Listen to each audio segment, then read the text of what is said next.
I'm Victor. I want to talk to you about the Bronx. Society.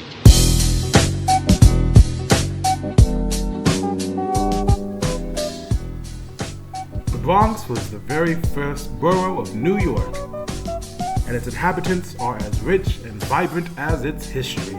The Bronx seems to me as like a boiling pot of like cultures that's just like mixing and creating new stuff every day.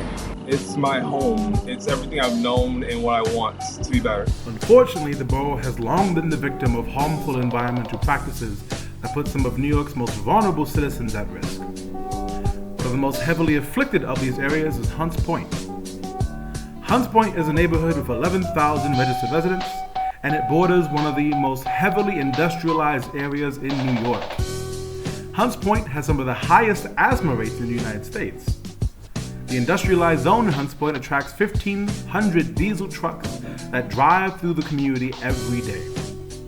A large amount of the trucks are en route to the Hunts Point Food Market, the largest distribution center for food in the United States. But ironically, Hunts Point is a food desert, meaning it has little to no access to fresh and healthy foods.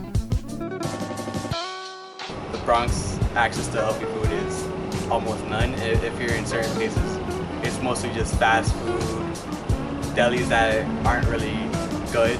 So, in the face of all this, how did these two goobers bond to the issues they saw around them? That's me, Victor Dobbin, and my pal Kendrick Martinez. We decided to put our passions to work for our community. The two of us had a love for art and skating, coupled with a desire to engage young people in environmental justice work. So we smashed all that together to create Eco Riders.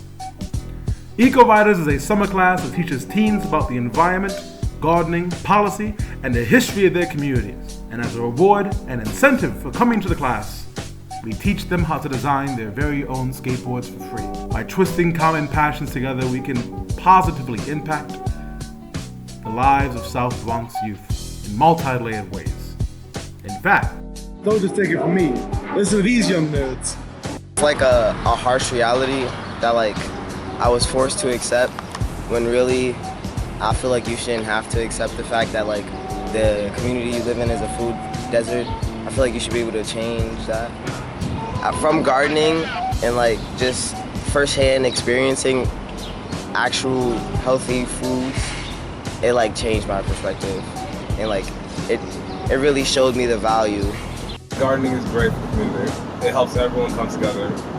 It allows people to realize, oh yeah, I don't need to go to the nearest McDonald's or Dunkin' Donuts or Boston Market, even though they're all delicious, that I can grow something here that is edible, nutritious, and beneficial to my body. And everybody should do it.